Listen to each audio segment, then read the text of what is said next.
This video is brought to you by Awesome, the experts in organizing your business accounts. Click the link in the description of this video to get your entire company registration process, including setting up a business bank account, sorted for only £12.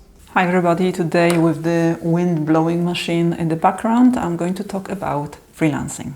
I've been a freelancer for quite a while now, since 2013. And very often when I go to a company and talk to staff there, they ask me about becoming a freelancer.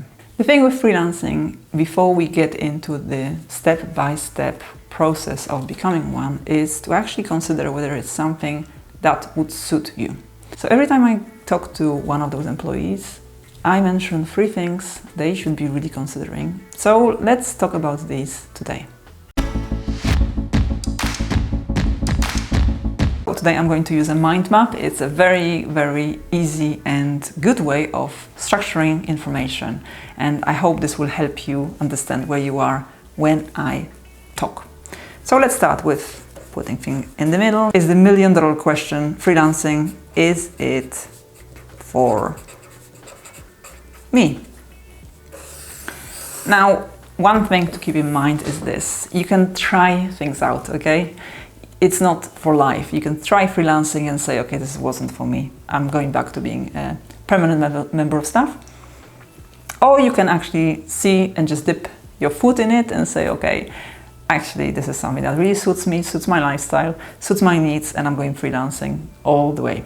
So the first thing I always mention to somebody who asks me, should I go freelance, is you need to be able to manage certain things, okay? And one of those things, as I mentioned in the beginning of this video, there will be 3, is, no surprises for this channel, being able to manage money, okay? You really need to be good at money management, and I think that this is the main reason why people do not go freelance and don't try freelance, because that's something they haven't nailed, okay?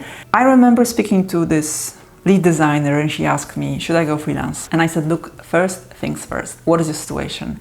Do you have somebody to look after? Do you have somebody to take care of? Because if this is your situation, when you're the main breadwinner at the moment, for example, or somebody in your family needs to be looked after, could be an elderly parent, could be an elderly member of your family or somebody with an accident, or could be a newborn. This is not the right time to do it, okay? But if you don't have anything like that in your life going on at the moment, you can give it a go, but make sure you have 3 months of your expenses covered.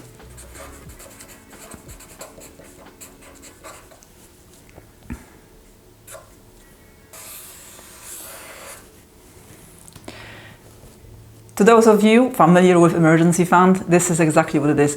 This is your business emergency fund.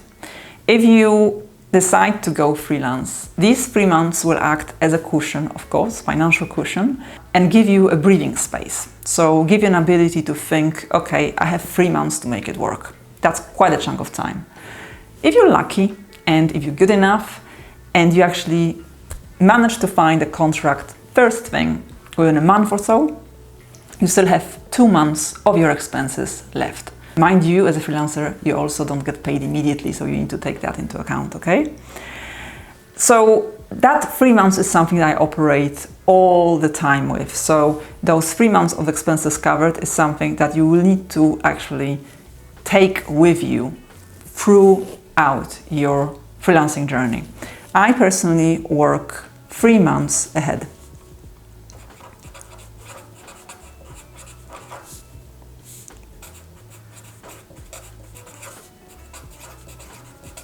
Okay, so it means that I'm not thinking of my expenses next month, I'm thinking of my expenses already in the next year, because I'm working for the 4th month, not for next month. And this is something I really truly recommend to any freelancer, because sometimes with freelancing there is a quiet period and you need to be able to accommodate for that. So that is the first thing that I would say, really and truly you need to master that, okay? The next thing that is also big for many people who consider going freelance but don't make the jump is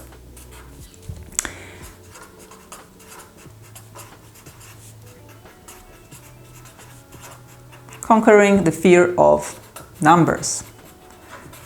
Okay, as a freelancer, you can go freelance two ways.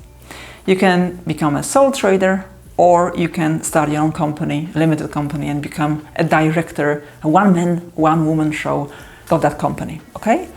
And these two will come with different amount of accounting involved, okay? Different amount of numbers. I always talk to designers, so visual people, very visual orientated, making sure that things are pretty, aligned, you know, looking good, but not exactly in love and numbers. Hard to blame them. The things that will be expected of you as a freelancer, either as a sole trader or as a limited company director to a degree, would be things like definitely chasing payments. You need to be comfortable to ask for what you owed, okay? Because this is a job, you know, you need to get paid. And the first rule of any business is money in the till. It's not the customer satisfaction, believe it or not, it's not marketing, it's not promoting, it is money in the till.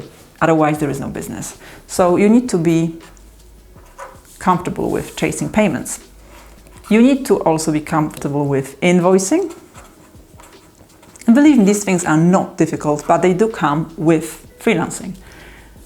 To a degree, bookkeeping, of course you can hire somebody to do it for you, but at the beginning you don't want too many overheads. Something not considered by many people is actually talking to accountants, okay? Talking to accountants. Accountants, like any group of professionals, have their own ways of describing things, their jargon, and their preferred methods of operating. And you need to be able to, you know, adjust to that and talk to them with understanding. Finally, you need to be able to keep an eye on your expenses. Like I said, it's still a business, it's not a hobby, so you need to be able to sustain it, okay? You will have certain expenses every month, be it travel, be it accountants, being equipment, being software, anything like that, okay? You need to be able to know how much money you need to make to cover those expenses and keep an eye on that. The big thing that comes under the money management for freelancing is lack of perks, okay? And when I talk about perks, it's things like sick pay, maternity pay, holiday pay, and pensions. Sick pay, maternity, holiday, and pensions. When it comes to sick pay and maternity pay, you will get some state, statutory allowance of both, but I'm pretty sure that will be lower than what a good employer would be prepared to pay you, and also shorter in terms of sick pay. So you need to be able to budget for these things, okay, way in advance. Especially if you're planning to start a family as a freelancer, these are the things that you need to really take on board. Holidays, you're very likely to actually not pay yourself anything for holidays because you'll see it as a waste. Very often you'll see bank holidays as losing money.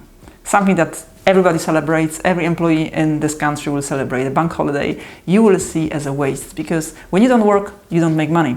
As simple as that. I'll talk about holidays from a different perspective in a second, but this is just from the financial perspective. And finally, pensions. You're self-employed, you're not getting the employer's contributions, you're not getting your pension every month, you don't get anything every month, nothing is guaranteed, okay?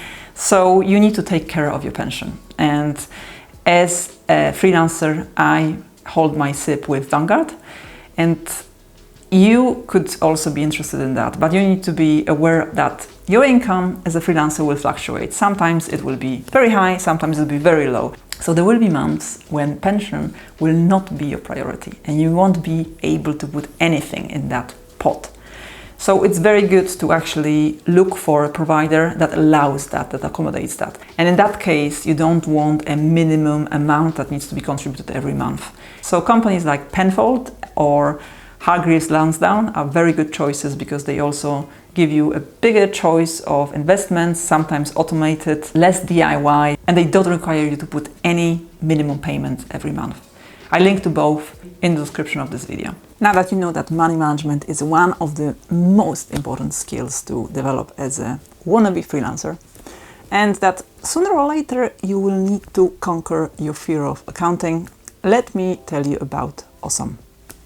They're the experts in organizing your business accounts, so you don't have to worry about filing company reports or paying your taxes on time.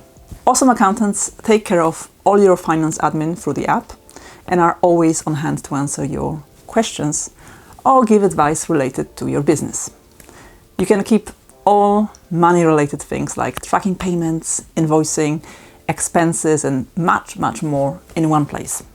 That saves you a lot of time and stress. And right now, for as little as £12, they will handle the most daunting tasks of setting up a business for you. Registration and getting a bank account. Interested? Check out the link in the description of this video. So that now we covered managing money. This is something that you first need to nail and think of when considering if freelancing is for you.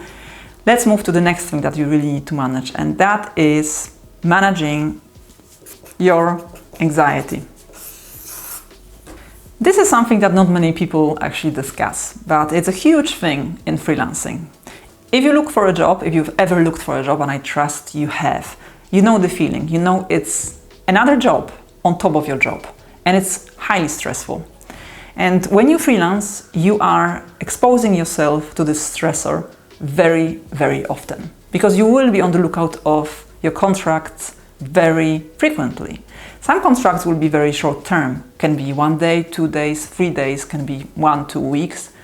Some contracts will be really long, 3-6 months, a year or two. So it really depends on what you're after and very often on your skill set, your industry and your luck.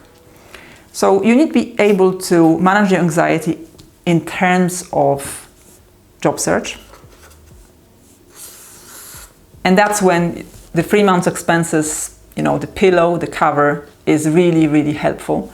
But still, that's one thing. Knowing that you have that security is one thing, but actually feeling that you can manage your mental health and you can afford that time and you trust the process is another. So you need to be able to manage that anxiety very, very well in terms of job search. Another thing that you need to consider is lack of security.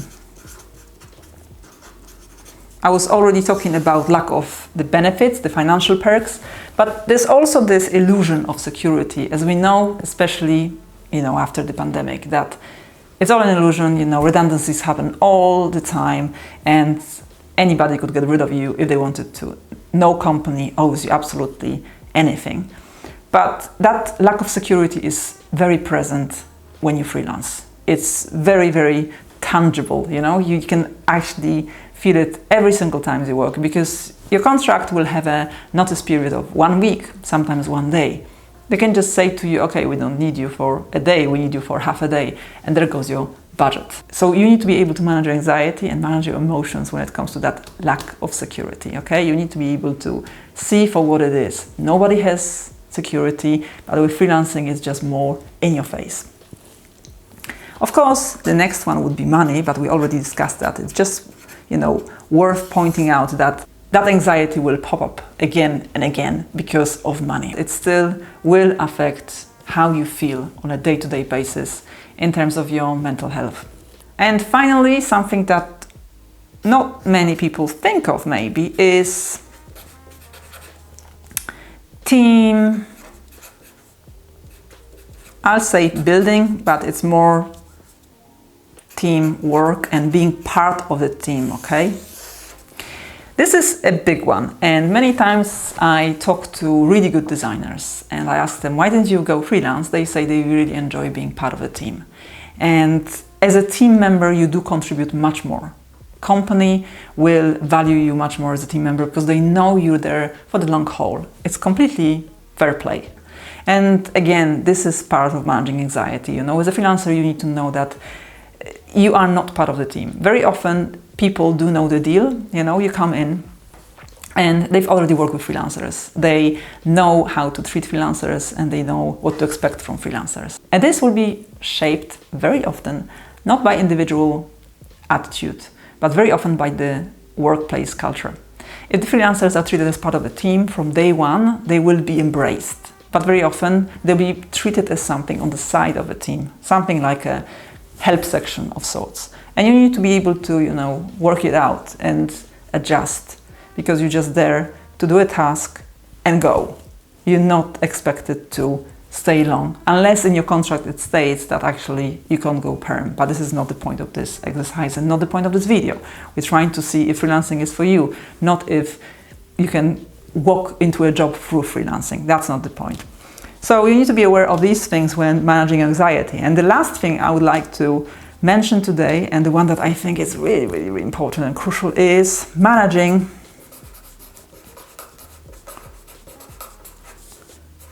your expectations. Why managing expectations? Well, freelancing comes with this myth, I think, especially in the world of creatives, so-called, so designers, fashion, creative directors, art directors, maybe copywriters, that the freelancer is the person who comes in with a big idea, is the magician, and they're getting the juiciest of work, okay? That's not the reality. The reality is you hired there because very often people actually don't want to do certain tasks or cannot do certain tasks, and they hired you for that. And you need to be able to manage your expectation when it comes to work. You are paid very good money for completing certain tasks quicker than an employee would. As an employee, very often you are paid for availability. You need to sit there for 8 hours because some work might turn up. As a freelancer, very often you just come in and there's a task that is specific for you and you need to do it on the day in a specified number of hours because you cost money. By the way, this is not always the case. Sometimes the contracts are just similar to being an employee and they do have lots of stretches of free time, but I'm just warning you that you need to manage your expectations, okay? So, unless you build a name for yourself, unless you're huge in whatever industry you are already, or at least you have a name for yourself of a decent size, then you will be taken on commission and then you will have the juicy bits. But very often, this is not the case. So quality and type of work. The next thing I would say you really need to manage when it comes to expectations is your holidays. I said that I'd mention them later and I'm mentioning them now. So as a freelancer, you are very likely to fall into the trap of I work for as long as there is work. They give me work, I work, just in case it runs out. And that is very, very, very, very, very, very bad way of approaching things because you're going to burn out. So you need to plan your holidays, you need to look at your whole year and just say, okay, how many days can I take in which months? How would it make sense? It sounds very often like freelancing is this thing when you have lots of freedom. That freedom comes with a price, and that price could be your holidays, believe it or not. Another thing that I would say you need to manage when it comes to expectation is your pay. You need to negotiate your pay. Why is it here? Why is it here in managing your expectations, not in managing your money? Here's why. You will be accepting jobs that are below, on your, or above your skill set level. That's the way it is in freelancing, okay? Just because sometimes you need to take money, make sure that money is in the till and the business is running. So sometimes you can say, okay, this is my daily rate, this is my bare minimum, and this is my ideal rate. And you basically will be fluctuating between those rates. Very often people ask me, how much do I make? And I say, my income changes. I'm a freelancer. Finally, the last thing that I'd like you to think about is no clear career and progression path, okay? Unlike an employee, you're not going to have a clear path when it comes to your progression. So as a freelancer, you're responsible for that. As an employee, you very often start as a junior and then you go to midweight, to senior, to art director, to creative director in my industry. In many other industries, there is still clearly a path. In freelancing, there isn't. You are responsible for inventing yourself and reinventing yourself. You're responsible for your training. There is nothing like a budget for your training that a company gives you as a perk. You are the one who needs to give yourself that perk. And yes, you can claim it's an expense, but still it's something that you need to think of, okay? So you need to prioritize what skills are going to be more in demand, what the market requires. You're the one who needs to ask those questions. You don't have the manager who's going to offer you supervision every 4-6 weeks and asks you what's not working, what's working, how would you like to set your goals for the next 3 months, and so on. You're the one who needs to think of that. I sometimes look at LinkedIn and look at people who were doing jobs years back and they completely changed in terms of titles. They always progress. Me, not so much. I know what I'm expecting from freelancing, so this is not something I want as a career path, but this is something that you really need to consider and think about when you're wondering if freelancing is for you. Alright guys, so I've been freelancing for quite a few years and I really trust that these are the main points to consider when you think whether freelancing is for you. You need to be good at money management, you need to be good at managing anxiety, and you need to be good at managing your expectations. As I mentioned, they all come with different things and there's many more, but this is a very good starting point for you. I hope you enjoyed this video, I hope you found it useful. And if you're considering going freelance, let me know in the comments what you're struggling with and what you are questioning about it. Thank you very much for watching, and I'll see you soon.